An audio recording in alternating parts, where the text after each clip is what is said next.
This is Harry Judd for Boxing Social in association with Betfred. I'm delighted to be joined by Andy Clarke this morning. Like I said before the interview, it was only 9 days ago. You and I were discussing about IEBA's conference, the Olympic Commission, and the problems with amateur boxing. And now this, Andy. It's been an eventful week. Yeah, it really has. And it's amazing how much in such a short space of time, because if you think about it from the from the announcement or from the statement from Matchroom and Wasserman regarding the adverse finding, which we got probably about 10 or 11 o'clock on Wednesday morning, to the fight being called off, was probably about 27, 28 hours, something like that. It wasn't much over a day, but it seemed a lot longer. It seemed a lot longer. And I remember thinking to myself yesterday that if the fight were to go ahead, then there was still so long left between now and fight night, and that in itself could prove to be a big problem. I was just relieved yesterday when they made the decision to call it off, because I think it was really the only thing that they could do. But this isn't over.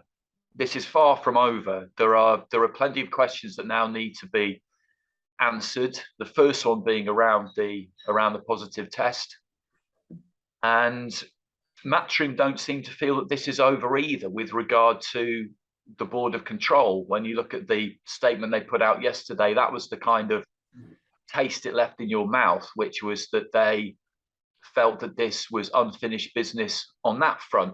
I hope that it is finished business, because I think all boxing fans would agree that they did the right thing, the board.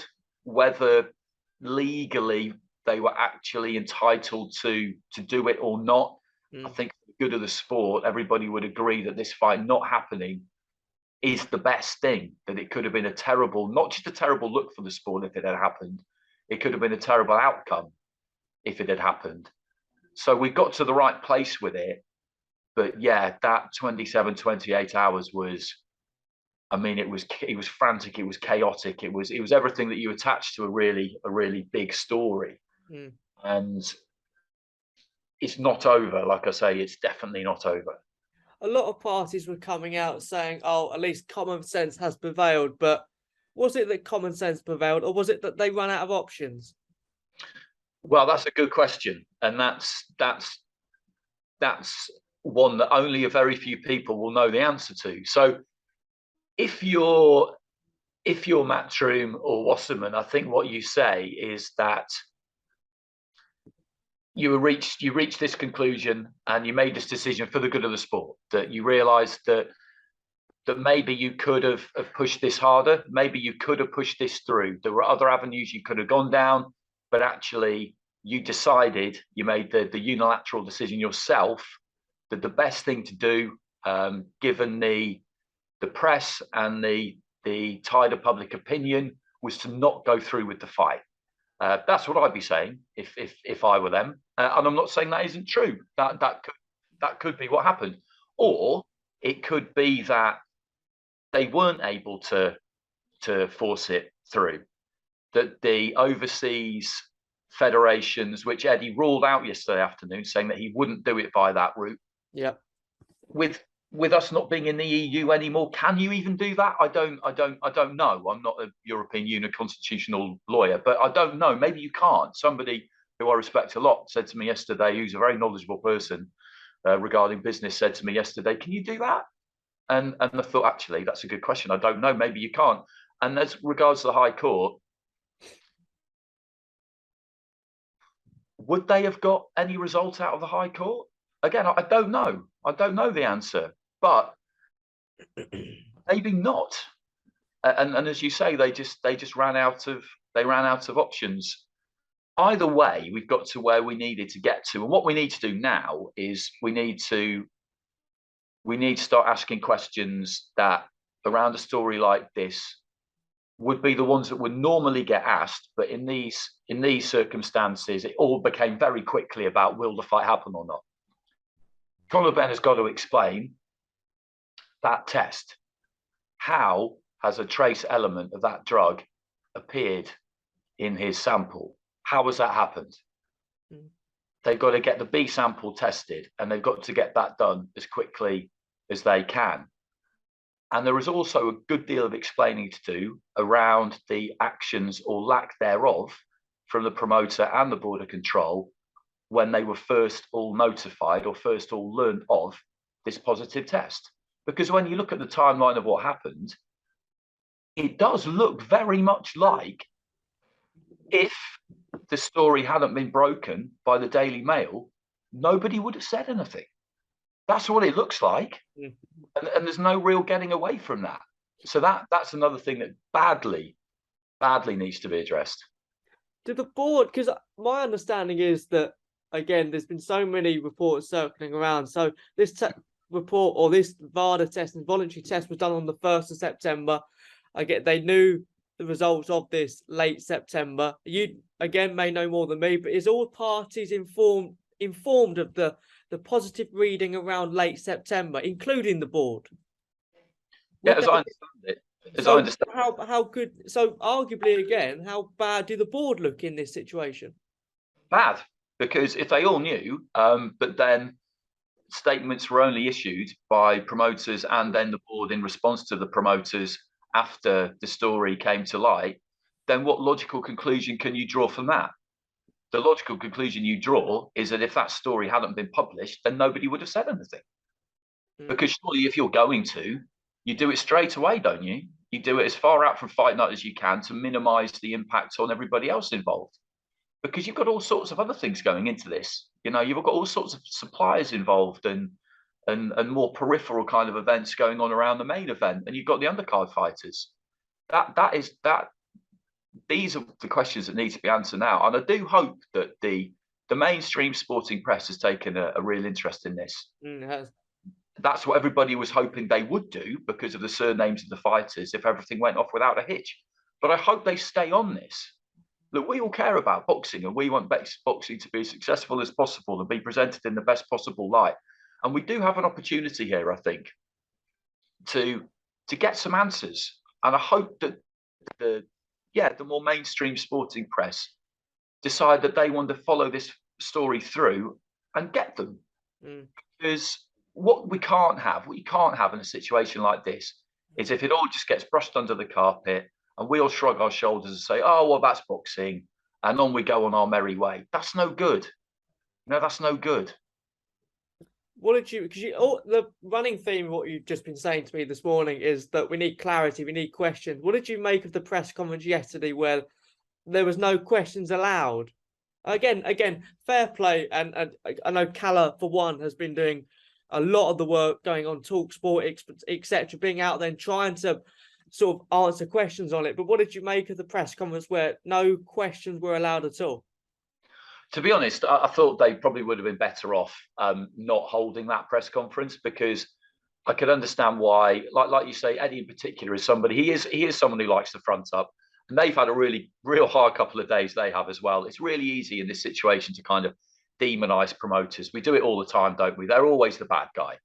But they've had weighty decisions to make, and they weren't in an easy place. And it's very straightforward for you or me or anyone else with no vested colossal financial interest in this to say, well, you know, right is right and wrong is wrong, and of course they have to do this.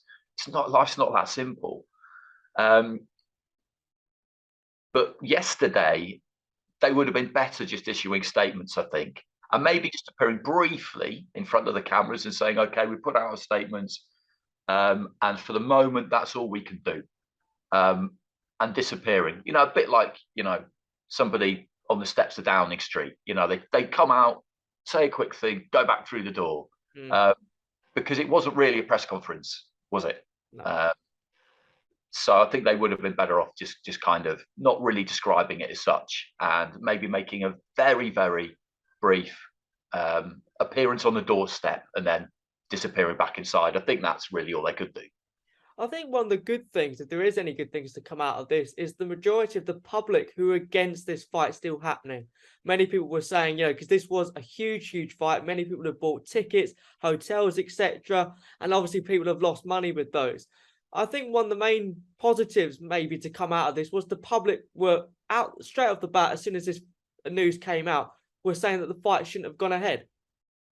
Yeah, I thought that was what I was wondering yesterday at one point was what actually was the groundswell, or what was the size of the groundswell against this fight? Was it just us, you know, within the boxing bubble, boxing fans, or had it spread a bit further afield than that? And I think I realised during the course of the day that it had spread a bit further than that, and that there wasn't any great appetite for this, and people weren't thinking, oh well, you know, never mind, let's just see the fight anyway. Because sports fans, you know, drugs in sport is nothing new. There are stories around most sports regularly, regularly enough anyway. But it's something that everybody can agree that cannot be tolerated. It's not something that you can allow. Doing your best to try and have a clean sport is absolutely essential. So I found that quite encouraging, actually.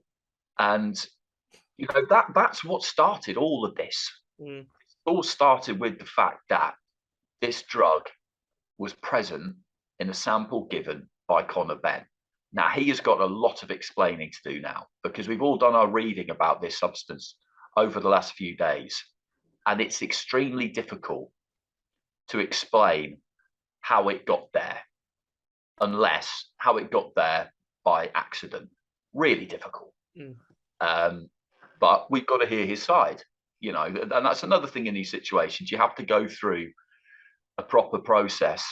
But that's the next thing, because that is how and where all of this started. And then when you get to the point where you have this situation with WADA and UKAD, where seemingly you can just pick and choose which tests you fancy and which ones you don't, based purely on the results, something's got to be done about that.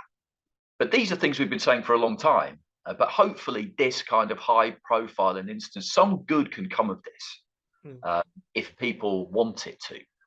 And that's kind of what I'm maybe naively hoping will happen. I think one of the big things was, as soon as the news came out, we were all just upset and disappointed, not only because the fight was in jeopardy, but because there's so many massive Conor Benn fans out there. Again, I think like maybe yourself, a huge Conor Benn fans in terms of how he fights, etc. But, you know, just give me a sort of a brief explanation on where he goes from here. Well, what he's got to do now is he has to. This is a massive situation for him. They have to get that B sample tested, and then we'll know what we're dealing with. But to my knowledge, though, isn't the B, again, many people have said exactly the same as this, isn't the B sample just the A sample but in a different container? It is, but just to follow that kind of protocol through, you know, that's what needs to happen. But yeah, it's the same sample, just split into two different tubes or two different beakers. And the reason you have a B basically is backup for the A, essentially, in case the A gets lost or they think it's been contaminated or tampered with post collection. But what they collect is the same stuff. So the chances of the B sample and the A sample being different are absolutely minute. It will only happen if the A sample has been, contaminated or tampered with after the event of collection. But you still have to do it. So they need to do that. And then he'll have questions to answer. It's as simple as that, really. I don't really know what to say about it in a way, because it's kind of, it's just so disappointing. Yeah, I think everyone's completely disappointed with the whole situation. But again, another avenue with this as well is obviously the undercard. Unfortunately, that can't go ahead either. No, and that's crushing for the fighters who were on the show, because it's a big show, and if you don't fight, you don't get paid. So I saw a few of them sort of milling around in the background of a stream I was watching yesterday, and you get used to strange situations in boxing, but the knock-on effect of this is big, because, you know, I have a friend of mine who's been on to me the last few days trying to find out what's happening, who's running hospitality package around the big fight, and he's going to lose a lot of money on this, and there's all sorts of other people who will too. So and that's why this became such a big and difficult decision for the people involved in staging it. And, you know, it's naive to say the money doesn't matter, because we all know that it does, and that's why this became it's why it was so hard for Matchroom, because they're in this situation with DAZN where DAZN, this was massive for them and they really needed this. But the knock-on effect of it on everybody is it's drastic. I think Eubank Jr.'s handled it well. I think he's come out of the whole thing well. He's maintained his dignity. He hasn't said too much. He hasn't really needed to. He was going to uphold his side of the bargain, from what we can tell. Mm. But one we're all worried about. yeah, exactly. But then when you look at the dynamic of the contest itself, that's another thing that looks terrible, because you've got one guy who is being contractually, he's not getting dragged down to this weight because he agreed to it, but he's putting himself through it to get down to 157, and he reckons he'll be at 60% of himself. I don't think it would have been 60%, but it would have taken something off him. But that's what he's saying. And then on the other hand, you've got someone who initial results would suggest has been cheating, and would therefore have got in the ring against a knowingly weight drained opponent, having done that. And that, when you think about that, that's bad. With the history of the families as well, I mean, no one would understand the difficulties, the challenges and the fears and the danger of the sport than those two families. No, exactly. They've been down that road. They're only too well aware of it. So there's big questions to be answered in the coming days, in the coming weeks, and this is absolutely crucial now to Conor Benn's career, and I think this is a fairly pivotal moment for Matchroom and DAZN and that whole venture as well, to be honest, because this was obviously, they had a lot riding on this. So if it comes out that obviously, it turns out the B sample is exactly as the A sample, and it does get more clarity in terms of what happened, I guess you can't really answer this question, because I guess it depends on how it entered Conor Benn's system. But how do you think it all plays out? Well, this is the thing that's really difficult to know, because with a voluntary anti-doping agency, they are just that. You sign up to it and they perform their service and they provide you with their findings, and then you're not actually obliged legally to do anything with them, I don't think. It's UKAD who are the ones who can impose bans in this country, and he hasn't done anything wrong with regard to their testing. But if you're going to insist on VADA testing and use that as the gold standard, which everybody does, and then ignore the results, then what's the point in having any kind of testing at all? Does any of it really mean anything? And that's where Eddie's getting a lot of stick at the minute, because he's held up VADA in the past, as have lots of other people, as being, like I say, this gold standard you need to adhere to. And then when you don't adhere to it, decide that it doesn't matter because you passed the other tests. I don't know the answer to that. I don't know what will happen. But if people are going to be honest about it, they'd have to say, well, we trust VADA testing, and he's failed a VADA test, A sample and B sample, if that's what happens, and there has to be consequences. I know you're stricken for time, Andy, so let me just does this fight happen in the future in your eyes? I don't think it does, no. And obviously explain why is that, mate? There's just too many things to be sorted out now. Who knows what's going to happen with Conor? He could be looking at a lengthy spell on the sidelines. Will Eubank really want to revisit this himself? I get the feeling that maybe he would. He's that kind of a bloke. But I just think there is such a mess around this to be sorted out that it will take really quite a long time to do. And by the time it gets done, I think everybody will have just moved on.